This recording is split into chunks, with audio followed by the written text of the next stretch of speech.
నమస్తే, welcome to NR TV. ఈరోజు వార్తలోకి వెళ్దాం. వార్తలోకి వెళ్ళే ముందు మా వీడియో చూసి నచ్చినట్టయితే లైక్ చేసి, కామెంట్ చేసి, షేర్ చేయండి. అట్లా మా ఛానల్ సబ్స్క్రైబ్ కూడా చేసుకోండి. ఎందుకంటే మేము ఎంతకంటే బెటర్ కంటెంట్ చేయాలంటే మీ సపోర్ట్ మాకు అవసరం కాబట్టి ఖచ్చితంగా మా ఛానల్ సబ్స్క్రైబ్ చేసుకొని మాకు సపోర్ట్ చేయండి. Thank you. వార్తలోకి వెళ్దాం. ఆంధ్రజ్యోతి నిన్నటి దాకా మొత్తం హంగామాతోటి మున్సిపల్ ఎలక్షన్స్ అయితే కంప్లీట్ అయిపోయినాయి. ఆ మున్సిపల్ ఎలక్షన్ సంబంధించిన వార్తనే చూద్దాం. ఏ పార్టీ ఎన్ని సీట్లను గెలిచింది, ఏ పార్టీకి ఎంత ఆదరణ లభించింది జనాల లోపల, ఏ పార్టీ ఇన్ని రోజులు చించుకొని ప్రచారం చేశారు కదా, వాళ్ళ ప్రచారంను జనాలు ఎంతవరకు నమ్మిర్రు ఏందనేది కూడా చూద్దాం ఒకసారి. మున్సిపాలిటీలు, కార్పొరేషన్లు మొత్తం 116 మున్సిపాలిటీలు, 7 కార్పొరేషన్లకు ఎలక్షన్ జరిగినాయి నిన్న.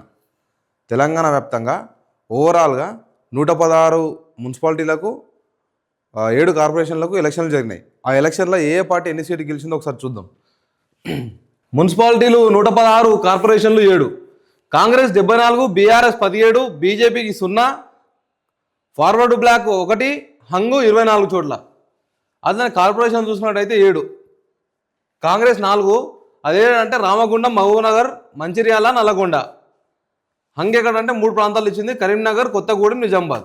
అంటే సగం సీట్లు, 7 సీట్లలో సగం కాంగ్రెస్ గెలిస్తే 3 చోట్ల ఏ పార్టీకి కూడా అవకాశం రాలే. అంటే సరి సమానంగా జనాలు నిర్ణయించారు, సరి సమానంగా అభ్యర్థులు గెలిచి 3 చోట్ల కూడా హంగ్ ఏర్పడ్డది.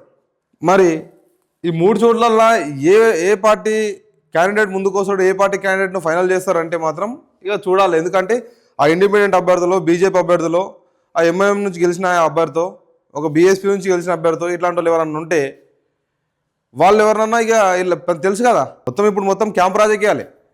మున్సిపల్ ఎలక్షన్స్లల్లో ముఖ్యంగా ఇంపార్టెన్స్ ఇచ్చేది క్యాంప్ రాజకీయాలకి ఇస్తారు. ఎందుకంటే గెలవాలి, సరి సమానంగా గెలిచిరు అనుకోండి, అంటే అపోజిషన్ పార్టీ, ప్రభుత్వ పార్టీ 2 కూడా కరెక్ట్గా సమానంగా గెలిచినాయి అనుకోండి, నెక్స్ట్ ఏం చేస్తారు? క్యాంప్ రాజకీయాలు చేయాల్సిందే.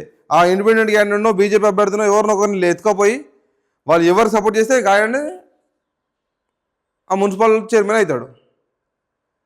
కాబట్టి ఇవన్నీ నడుస్తాయి కామన్గా. ఈ క్యాంపు రాజకీయాలు అనేది కామన్. ఇక ఎత్తుకపోవడం నిన్న అదే జరిగింది. చాలా చోట్ల కూడా హంగ్ ఏర్పడితే అప్పటికప్పుడు ఎత్తుకపోయి అప్పుడప్పుడే సెట్ చేసుకొని వాళ్ళు డిక్లేర్ చేసుకుంటారు. కాంగ్రెస్ ప్రభుత్వం సైడ్ నుంచి అధికార పార్టీకి అవకాశం ఎక్కువ, అధికార పార్టీ ఇట్లా చేసే అవకాశం ఉన్నది కాబట్టి అధికార పార్టీ చాలా చోట్ల ఇట్లా చేసింది కాబట్టి రిజల్ట్ ఇది ఉంది. చాలామంది అభ్యర్థులను నేను నిన్న తిరిగిన చోట్ల, ప్రతి చోట్ల కూడా ఒక 10 చోట్ల తిరుగుతాను, 5 దగ్గర కూడా హంగ్ ఏర్పడ్డది. ఆ హంగ్ ఏర్పడ్డ దగ్గర ఒక ఎంఐఎం అభ్యర్థితో, లేకపోతే బీజేపీ అభ్యర్థినో, ఆ ఇండిపెండెంట్ అభ్యర్థినో సపోర్ట్ గుంజుకుంటున్నారు. మేము చైర్పర్సన్ అని చెప్పేసి ప్రకటించుకుంటున్నారు, మా పార్టీ చైర్పర్సన్ అని చెప్పేసి ప్రకటించుకుంటుంది. గట్లనే నిన్న చాలా వరకు అయినా కూడా ఇంకా మొండిగా ప్రవర్తించి ఇంకా కూడా వాళ్ళు అవకాశం ఇయ్యని చోట్ల ఇంకా కూడా అతనే ఉన్నాయి పెండింగ్. దాంట్లోనే చూడండి, మొత్తం కాంగ్రెస్ ఏమో 74 సీట్లను గెలిస్తే బీఆర్ఎస్ 17 సీట్లు గెలిచింది, బీజేపీకి 0, ఫార్వర్డ్ బ్లాక్ ఏమో 1, హంగు 24 చోట్ల. 24 చోట్ల కూడా ఇంకేం జరుగుతుంది అనేది జనాలందరికీ తెలుసు. ఇక ఖచ్చితంగా ఆ గెలిచిన అభ్యర్థి ఇండిపెండెంటో, ఇంకో బీజేపీ క్యాండిడేటో, ఇంకోరు ఉన్నారనుకోండి. ఇండిపెండెంట్ అభ్యర్థి అనుకుందాం, ఏం చేస్తాడు? భయ్ నేను ఎవరు సపోర్ట్ చేయాలంటే నా మాట గీదే అని చెప్తాడు. ఏం ఎక్స్పెక్ట్ చేస్తాడో మీకు తెలుసు. ఎక్స్పెక్ట్ చేస్తాడు ఆయన పెట్టుకున్న ఖర్చా, లేకపోతే ఇంకోట ఆ మున్సిపల్ ఆ చైర్పర్సన్ దగ్గరనే, అంటే ఆల్మోస్ట్ అందరికంటే పెద్ద పదవి ఆశించి ఆయన కూడా నాకు ఇది ఇస్తేనే నేను మీకు సపోర్ట్ చేస్తాను, లేకపోతే సపోర్ట్ చేయ అని చెప్పేసి ఆయన క్లియర్ కట్గా చెప్పేస్తాడు. ఈ హంగ్ ఏర్పాటు ప్రతి చోట్ల కూడా ఇది అవకాశం ఉన్నది అభ్యర్థికి. ఎవరైతే ఇండిపెండెంట్ అభ్యర్థి కానీ వేరే పార్టీ అభ్యర్థి ఎవరైనా గెలిస్తే ఆయనకి అవకాశం ఉంది హంగ్ ఏర్పాటు చేయట్లా. ఇక ఇంకేముంటుంది, అందరికి తెలిసిన విషయమే. పెట్టుకున్న ఖర్చు మాకు ఇవ్వండి. ఎవరైతే చైర్పర్సన్ ఉంటాడో, మున్సిపల్ చైర్పర్సను, ఆ చైర్మన్, ఆయనను ఖర్చు అడుగుతారు ఆబ్వియస్లీ. లేదా నాకు ఇంకో పెద్ద పదవి కావాలి, నీ తర్వాత పదవి నాకే కావాలని చెప్పేసి అడుగుతాడు. ఇంకా రకరకాలు ఉంటాయి. ఇంకా ఆ క్యాండిడేట్కు బెస్ట్ ఆప్షన్ ఇది, అంటే మంచి అవకాశం ఇది. గెలవడం ముఖ్యత అయితే ఇది ఒక బంపర్ ఆఫర్ అనమాట హంగ్ ఏర్పడే చోట్ల. మళ్ళా ఇక రియాలిటీలోకి వస్తే కాంగ్రెస్ ప్రభుత్వము అధికారంలో ఉండి కాంగ్రెస్ ప్రభుత్వం గెలిచిన సీట్లు ఎంత అంటే ఇవి 74 సీట్లలో కాంగ్రెస్ ప్రభుత్వం గెలిచింది. వాస్తవానికి అధికారంలో ఉన్న పార్టీ మున్సిపాలిటీలల్లా అంటే పట్టణ ప్రాంతాలే కాబట్టి మున్సిపాలిటీల 100కు 100% రిజల్టు పార్టీకి మద్దతుగా రావాలి. కానీ ఈరోజు తెలంగాణ ప్రజలు ఏం చేసిర్రు, తెలంగాణ రాష్ట్ర ప్రజలు ఏం చేసిర్రు, మున్సిపాలిటీ ఎలక్షన్లల్లా 100కు 100% కాదు కదా 50% ఓట్లను కాంగ్రెస్ పార్టీకి మూడగట్టిరు. 50% ఓట్లే. ఇంకా 50% ఓట్లల్లా కొన్ని చోట్ల అయితే స్వల్ప తేడాతోటి బీఆర్ఎస్ అభ్యర్థులు ఓడిపోయారు. ఇంకొక కొన్ని చోట్ల ఇంకా స్వల్ప తేడాతోటి బీజేపీ అభ్యర్థులు ఓడిపోయారు. అంటే ఏడా చూసుకున్నా కూడా స్వల్ప తేడాతోటే ఓడిపోయారు. ఓడిపోయిన చోట్లల్లా ఎవరు ఓడిపోయినా, ఏ పార్టీ క్యాండిడేట్ ఓడిపోయినా కూడా స్వల్ప తేడాతోటి ఓడిపోయారు. పెద్ద తేడా ఏం లేదు. అంటే ఏంది, ఓటింగ్లల్లా రెండు పార్టీలు కూడా 50-50% పంచుకున్నాయి. 50-50 అని చెప్పే కన్నా కూడా ఒక 40-40 అని చెప్పొచ్చు. ఎందుకంటే 40-40 చెప్తే ఇక మిగతా బీజేపీ కొన్ని చోట్ల గెలిచింది కాబట్టి, ఇంకా ఇండిపెండెంట్ క్యాండిడేట్లు కొంతమంది గెలిచారు కాబట్టి ఒక 20% ఓటింగ్ వాళ్ళు ఓట్ షేరింగ్ వాళ్ళు చేసుకున్నా కూడా 40% అధికార పక్షం కానీ ప్రతిపక్షం కానీ రెండు కూడా ఒక 40% షేర్లల్లో గెలుచుకుంటూ వచ్చారు. ఈ 74 సీట్లు అంటే కూడా అసలు వాస్తవానికి బీఆర్ఎస్ గవర్నమెంట్ అధికారంలో ఉన్నప్పుడు, కేసీఆర్ గారు ప్రభుత్వం అధికారంలో ఉన్నప్పుడు 120 మున్సిపాలిటీలు ఉన్నప్పుడు ఈ 4 మున్సిపాలిటీలు ఎక్కడ తగ్గించారని నాకు ఐడియా లేదు. కానీ 120 మున్సిపాలిటీలల్లా 110 మున్సిపాలిటీలు బీఆర్ఎస్ గెలిచింది.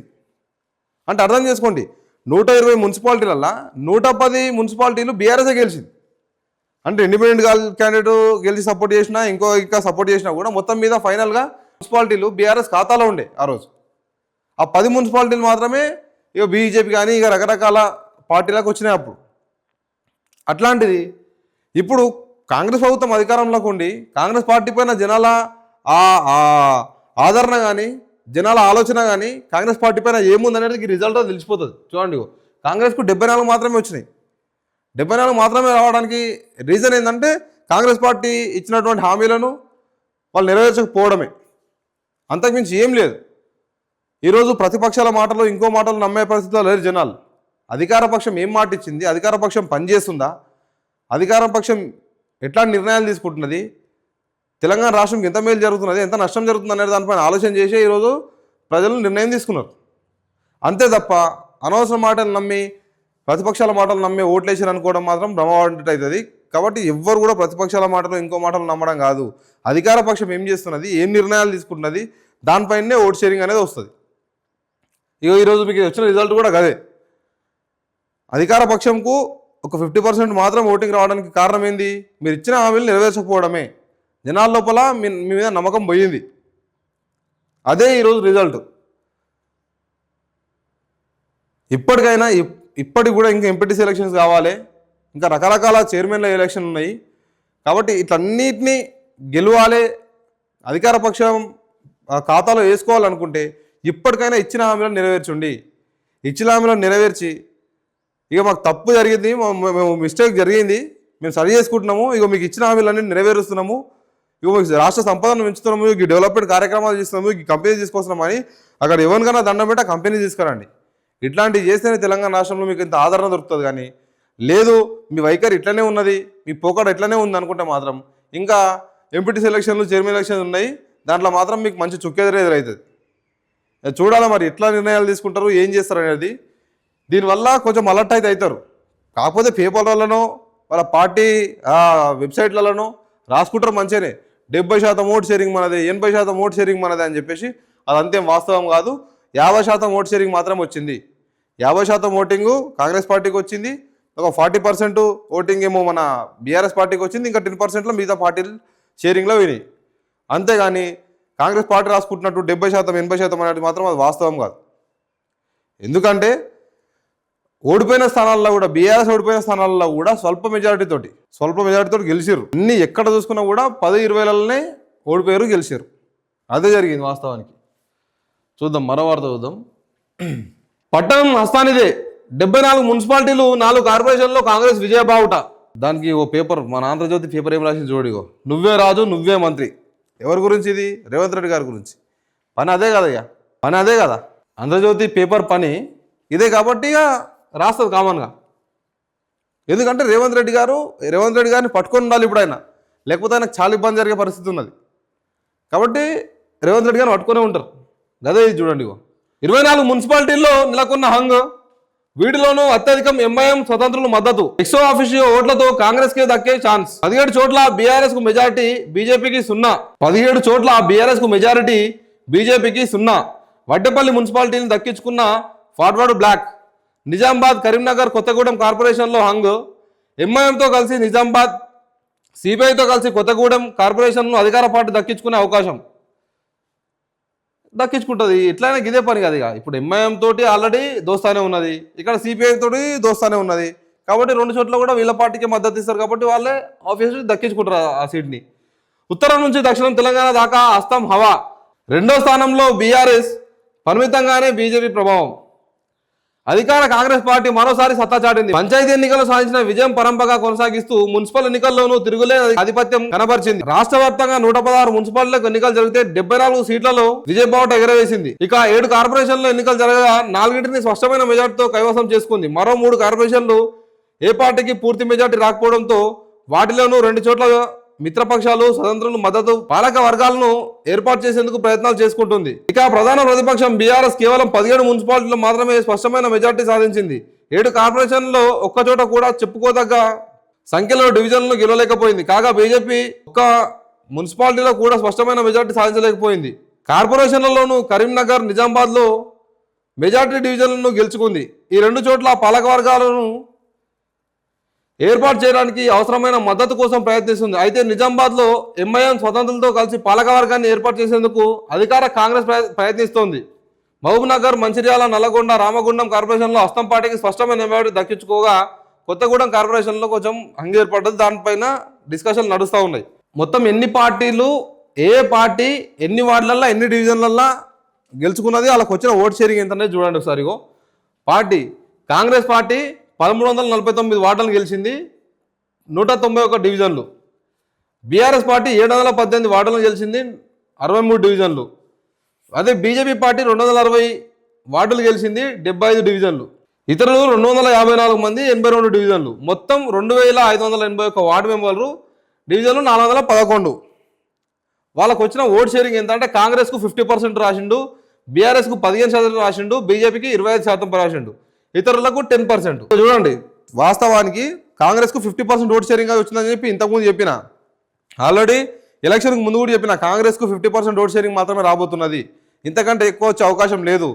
తెలంగాణ రాష్ట్రంలో ఓవరాల్గా రివ్యూ చూసుకున్నట్టయితే అధికార పక్షానికి ప్రతిపక్షాలకు పెద్ద తేడా ఏం లేదు, సరిసమానంగానే ఉన్నాయి అని చెప్పి మనం ఇంతకుముందు కూడా చెప్పినాం. అదే పరిస్థితి ఇక్కడ కనిపిస్తుంది చూడండి. ఇగో కాంగ్రెస్ పార్టీకి ఓట్లు వచ్చినంత 50% మాత్రమే, అదే బీఆర్ఎస్కు 15% రాసిండు, 15% రాసి బీజేపీకి 25% రాసిండు. వాస్తవానికి ఇది ఇందులో తేడా జరిగింది. ఏమనంటే అక్కడ బీజేపీకి వాస్తవానికి లాస్ట్ టైం మున్సిపాలిటీల కంటే కూడా ఇప్పుడు మున్సిపాలిటీలలో ఓట్లు పెరిగినాయి, కానీ అత్యధిక స్థానాలు గెలవలేకపోయింది. ఓట్ షేరింగ్ అనేది పెరిగింది, కానీ గెలిచే ఓట్ షేరింగ్ కాదు అది. ఇంకా కూడా బీజేపీ నాయకులు ఇంకా కొట్లాడి, ఇంకా ప్రజల లోపల ఉండి ప్రజల బాధలు తెలుసుకొని ప్రజల బాధలు తీర్చే దిశగా పనిచేసినట్టయితే వాళ్ళకు ఇంకా కూడా బెటర్ రిజల్ట్ వస్తుండే. కానీ వాళ్ళ పార్టీలోని పంచాయతీలు ఇంకా దిగుతలేవు కాబట్టి, వాళ్ళ పార్టీలో సీనియర్ జూనియర్ పంచాయతీలు వస్తున్నాయి కాబట్టి దాని విషయంలోనే ఈరోజు బీజేపీ పార్టీ కొంచెం చుక్కెదురెదురైంది. లేదంటే బీజేపీ పార్టీ సీట్లు కూడా గెలిచే అవకాశం ఉండే. ఇంకా ప్రచారంలో కూడా గట్టిగా పాల్గొనలే. బండి సంజయ్ గారు పాల్గొన్నారు, ఎక్కడ కరీంనగర్లోనే పాల్గొన్నారు. ఇంకా మిగతా ఏరియాలో గట్టిగా ఎక్కడ కూడా ఆయన వాయిస్ వినిపించలే. అట్లా చూసుకున్నట్టయితే బీజేపీ గెలవకపోవడానికి కారణం కూడా అదే, తక్కువ స్థానాల్లో గెలవడానికి కారణం అదే. బీజేపీ పార్టీలో ఉన్నటువంటి పంచాయతీలు బయటకు పెట్టి వాళ్ళు ఇంకా కూడా ప్రజల లోపల ఉంటే, ప్రజల సమస్యల్లో పరిష్కారంలో ఉంటే వాళ్ళకి ఇంకా కూడా గెలిచే అవకాశం ఉండే. దాంట్లో కూడా ఈ % ఓట్లు మిస్ అయినాయి. ఇక ఓవరాల్గా చూసుకుంటే అధికార పక్షం ఓవరాల్గా సాధించిన ఓట్లు తెలంగాణ రాష్ట్రంలో 50% మాత్రమే. ఇది ఒక పెద్ద చుక్కెదిరే. గవర్నమెంట్లో ఉన్నాక కూడా అధికార పక్షంకు అనుకున్న సీట్లు రాకపోవడం అనేది ఒక చుక్కెదిరే. రాసుకుంటారు పేపర్లలో ఎంత రాసినా కూడా వాస్తవం జరిగింది మాత్రం తెలంగాణలో కాంగ్రెస్ పార్టీకి వచ్చిన ఓట్ షేరింగ్ మొత్తం 50%. ఇంకా 50% మిగతా పార్టీలను నెంకుతున్నాయి. ఇంతకుముందు గత ప్రభుత్వం ఉన్నప్పుడు 120 మున్సిపాలిటీలలో, ఇప్పుడు 116 మాత్రం, కానీ అప్పుడు 120 మున్సిపాలిటీలు, ఆ 4 మున్సిపాలిటీలు ఏ ఏరియా కొట్టిరో మరి తెలియదు, కానీ దేంట్లో కలిపిరో 116 మున్సిపాలిటీలు ఇప్పుడు ఉంటే 120 మున్సిపాలిటీలు అప్పుడు ఉన్నాయి. 120 మున్సిపాలిటీలలో 110 మున్సిపాలిటీలు బీఆర్ఎస్ కైవసం చేసుకుంది. అప్పుడు 10 మున్సిపాలిటీలు మాత్రం వేరే వేరే పార్టీలు వచ్చినాయి. కానీ ఇప్పుడు 116 మున్సిపాలిటీలలో 74 మున్సిపాలిటీలు మాత్రమే కాంగ్రెస్ ప్రభుత్వంకి వచ్చినాయి. అదనమాట ప్రజల లోపల కాంగ్రెస్ పైన ఉన్నటువంటి ఆలోచన విధానం. దానికి రేవంత్ రెడ్డి గారు మాత్రం చాలా సంతోషపడుతున్నారు. ప్రియాంక గాంధీ గారు కూడా కలిసినట్టున్నారు దాని విషయంలోనే. అందుకే నువ్వే రాజు నువ్వే మంత్రిని ప్రియాంక గాంధీ గారు చెప్పినట్టు రాసుకున్నారు పేపర్లో. అయితే చూద్దాం మరి. కాంగ్రెస్ గెలుపు శాతం 63.79. మున్సిపాలిటీలో ఆ పార్టీ స్ట్రైక్ రేట్ అట. గత మున్సిపల్ ఎన్నికల్లో 6 స్థానాలకే కాంగ్రెస్ పరిమితం. 5 ఏళ్లలో అనూహ్యంగా పుచ్చుకున్న అధికార పార్టీ. ఇక చూడండి క్లియర్గా ఇక్కడ రాసిండు. గత మున్సిపల్ ఎన్నికల్లో 6 స్థానాలకే కాంగ్రెస్ పరిమితం. గత ఎలక్షన్లల్లా గత మున్సిపల్ ఎలక్షన్లల్లా క్లియర్గా రాసిరు. గత ఎలక్షన్లలో 6 స్థానాలకే కాంగ్రెస్ పరిమితం. 5 ఏళ్లలో అనూహ్యంగా పుంజుకున్న అధికార పార్టీ. వాస్తవమే, ఈరోజు అనూహ్యంగా పుంజుకున్నది కాంగ్రెస్ ప్రభుత్వం. కానీ ఆ రోజు వచ్చిన సీట్లు ఎన్ని? 6. అంటే ఆ రోజు అధికారంలో ఉన్న పార్టీ ఎన్ని సీట్లు కైవసం చేసుకుంది అనేది మీకు అర్థమైపోతున్నది. ఇక్కడ 6 సీట్లు మాత్రం వచ్చిన అప్పుడు ఈరోజు 74 స్థానాలు పెరిగిందంటే పెరిగినట్టే. కానీ ఆ రోజు కాంగ్రెస్ పార్టీ పరిస్థితి ఏంది? ఆ రోజు అధికారంలో ఉన్న పార్టీ ఎన్ని సీట్లు గెలిచింది అనేది దాన్ని బట్టి తెలిసిపోతున్నది. 6 సీట్లు ఆ రోజు గెలిస్తే అంటే మిగతా ఎన్నాడా 114 సీట్లు. అప్పుడు 120 మున్సిపాలిటీలు ఉన్నాయి కాబట్టి 114 మున్సిపాలిటీల రోజు అధికార పార్టీ గెలుచుకున్నది. అందులో బీజేపీ కలిసినా, ఎంఐఎం కలిసినా, ఇంకే పార్టీ కలిసినా 114 సీట్లు గెలుచుకున్నట్టు. నేను ఇంకా 110 చెప్పిన, ఇంకా 4 సీట్లు ఎక్కువనే ఉన్నాయి. అంటే 6 మున్సిపాలిటీలో మాత్రం అప్పుడు కాంగ్రెస్ పార్టీ అధికారంలోకి వచ్చింది, కాంగ్రెస్ పార్టీ గెలిచింది. అదే ఆ రోజు కాంగ్రెస్ పరిస్థితి. ఈరోజు అధికారంలో ఉన్నప్పుడు మరి బీఆర్ఎస్ లేకనో ఇంతకుముందు ఉన్న గత ప్రభుత్వం లెక్క ఇప్పుడు ఎందుకు గెలవలేకపోయింది అధికార పక్షము? అంటే తెలంగాణ లోపల జనాల లోపల ఏముందని చూడండి, అది ఇంపార్టెంట్. చూద్దాం, మరో వార్త చూద్దాం. బండి సంజయ్ గారు ఏదో సెలబ్రేషన్ చేస్తూ ఉన్నారు. సత్తా చాటిన బండి, కరీంనగర్ కార్పొరేషన్లో మెజార్టీకి కాస్త దూరంలో బీజేపీ. గత ఎన్నికలతో పోలిస్తే రాష్ట్రంలో పార్టీకి పెరిగిన సీట్లు, ఓట్లు. పాలమూరు మినహా మిగతా చోట్ల కారు కంటే ఎక్కువ స్థానాలు. మున్సిపాలిటీల్లో అంతగా రాణించని కమలనాథులు. 43 మున్సిపాలిటీల్లో ఒక్క స్థానం కూడా దక్కని వైనం. కరీంనగర్లో బీజేపీ నేతలతో కార్యకర్తలతో కేంద్ర మంత్రి బండి సంజయ్. కరీంనగర్ కార్పొరేషన్లో మెజార్టీకి కాస్త దూరంలో ఉన్నాడంట బండి సంజయ్ గారు. చూద్దాం ఎన్ని ఓట్ షేరింగ్ ఎంత వచ్చింది ఆయనకు, అసలు ఎన్ని గెలిచిండు అనేది. గతంతో పోలిస్తే బీజేపీకి పెరిగిన సీట్లు అంట. కరీంనగర్ కార్పొరేషన్ మెజార్టీ కాస్త దూరంలో అంట. పాలమూరు మినహా మిగతా చోట్ల కారు కంటే ఎక్కువ స్థానాలు. మున్సిపాలిటీల్లో మాత్రం అంతగా రాణించని కమల్నాథులు.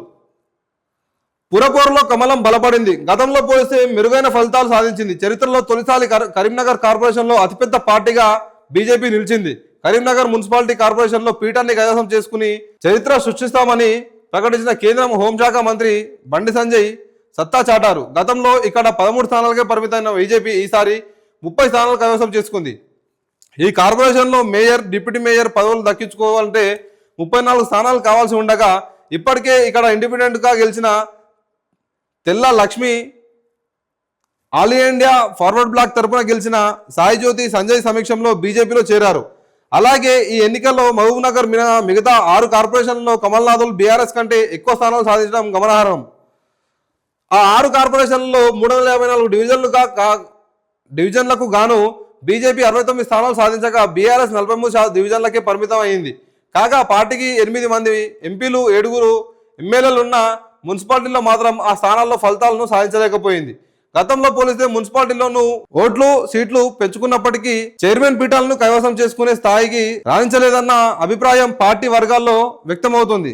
ఉత్తర తెలంగాణలో ఒక కరీంనగర్ కార్పొరేషన్ తప్ప మిగతా మున్సిపాలిటీలు, కార్పొరేషన్లలో ఆశించిన మేర స్థానాలు కమలం దక్కించుకోలేదు.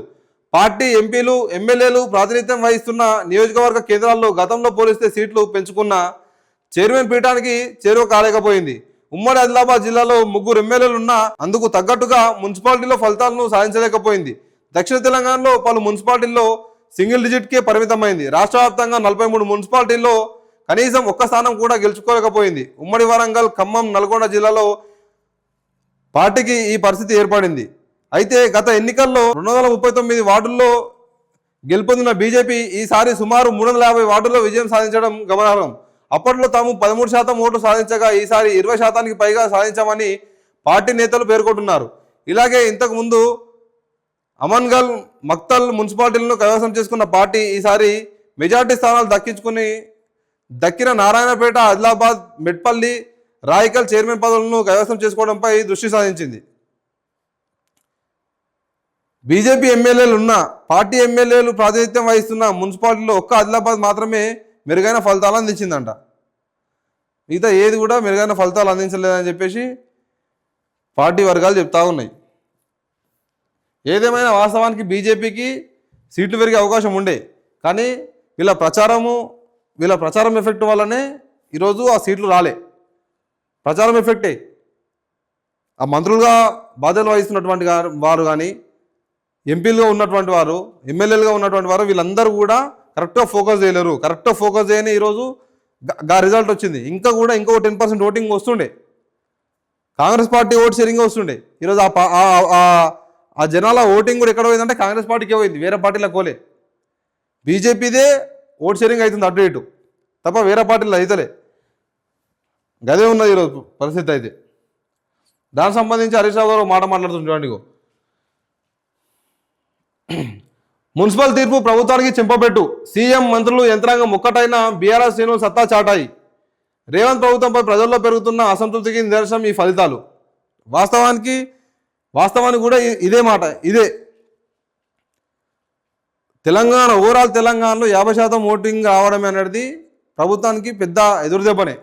ఎందుకంటే నెక్స్ట్ రిజల్ట్ వచ్చేసరికి ఏమైతే పరిస్థితి అంటే అర్థం చేసుకోండి. ఈ 50% కాస్త 10% పడిపోయే ఛాన్స్ ఉంటుంది. ఎందుకంటే ఇప్పుడు చేస్తున్న పనులను కానీ ఇవన్నిటి మీదకించి ఆబ్వియస్లీ పని చేయనప్పుడు ఎవరి మీద అయినా సరే ఎక్స్పెక్టేషన్స్ ఎక్కువ ఉంటాయి. వన్స్ పని చేసిన తర్వాత, ఆయనతో కలిసి పనిచేసిన తర్వాత ఆయన ఏందో తెలుస్తుంది. కాబట్టి అప్పుడు ఆటోమేటిక్గా ఓటింగ్ అనేది తగ్గే అవకాశం ఉన్నది. ఇప్పుడు మున్సిపల్ ఎలక్షన్లో కూడా అదే పరిస్థితి. గెలిచిర్రు ఈరోజు, కానీ పని సక్రమంగా చేయకపోతే, ఇచ్చిన హామీలు సక్రమంగా నెరవేర్చకపోతే అప్పుడు కూడా వాళ్ళ ఓట్ షేరింగ్ అనేది తగ్గే అవకాశం ఉంటుంది. మళ్ళా అసెంబ్లీ ఎలక్షన్లు వచ్చేసరికి ఏం జరుగుతుందనేది తెలియాల్సి ఉంది ఇంకా. ఎందుకంటే అసెంబ్లీ ఎలక్షన్స్ వచ్చేసరికి ఇలా బండారం అంతా బయటపడిపోతుంది. కాబట్టి అప్పుడు ఓట్ షేరింగ్ అనేది ఆటోమేటిక్గా మరిగిపోతుంది. అసెంబ్లీ ఎలక్షన్స్ వచ్చేసరికి వీళ్ళందరూ ఇచ్చిన హామీలు సక్రమంగా నెరవేరుస్తేనే ఆ ఓట్ షేరింగ్ అనేది ఉంటుంది. కానీ ఇచ్చిన హామీలు సక్రమంగా నెరవేర్చకపోతే మాత్రం 200% ఓట్ షేరింగ్ అనేది పక్క జరుగుతుంది. మళ్ళీ అదే ఉంటుంది. తెలంగాణలో అయితే ఇంకా ఓటర్లు చాలా చైతన్యపరులు. వాళ్ళ ఓన్ డెసిషన్ తీసుకుని వాళ్ళ ప్రయత్నం వాళ్ళు చేస్తారు, వాళ్ళ ఆలోచన వాళ్ళకు ఉంటుంది. దానికి సంబంధించి హరీష్ రావు గారు చెప్తా ఉన్నారు. కేటీఆర్ గారు చూడండి, 90% గెలవకుంటే ఇదో గెలుపా, అధికారంలో ఉండి ఆ మాత్రం గెలవలేకపోతే ఎలా? కేటీఆర్ అధికారంలో ఉండి కూడా కనీసం 90% ఓట్లను దక్కించుకోకపోతే, 90% సీట్లను దక్కించుకోకపోతే ఇదో గెలుపా, ఇదో పార్టీనా అని చెప్పేసి కేటీఆర్ గారు అంటా ఉన్నారు. ఈరోజు ప్రజల లోపల కూడా అదే ఉన్నది. సందేహం ఏంటంటే నిజంగానే అధికారంలో ఉన్నది కదా, అధికారంలో ఉండి కూడా మున్సిపాలిటీలో 90% సీట్లు రాకపోవడం ఏంది, ఓన్లీ 74 సీట్లు మాత్రమే పరిమితం కావడం ఏంది? 90% గెలవాలి అంటే ఎంత గెలిచింది? 50% గెలిచింది. ఇంకా 40% ఓటింగ్ ఎక్కడ పోయింది? అధికార పార్టీకి పెద్ద చుక్కెదిరే కదా, ఇది ఎదురు దెబ్బనే కదా. ప్రజల లోపల పార్టీ పైన అనుమానం వచ్చినట్టే కదా, పార్టీ పైన నమ్మకం లేకపోవడమే కదా. అదే ఈరోజు కేటీఆర్ గారు గుర్తు చేస్తూ ఉన్నారు. 90% గెలవాలి అధికార పార్టీ ఉండి, మేము ప్రభుత్వంలో ఉన్నప్పుడు అదే గెలిచినామని చెప్పేసి కేటీఆర్ గారు చెప్తా ఉన్నారు. చూడాలి మరి ఏం జరుగుతుంది. జనాలు నిజంగానే అసెంబ్లీ ఎలక్షన్ వచ్చేసరికి ఎట్లాంటి నిర్ణయాలు తీసుకుంటే ఏం చేస్తారు అనేది వీళ్ళు చూస్తారు. వీళ్ళ పని చూసినాకనే అప్పుడు మార్చుకుంటారు వాళ్ళు.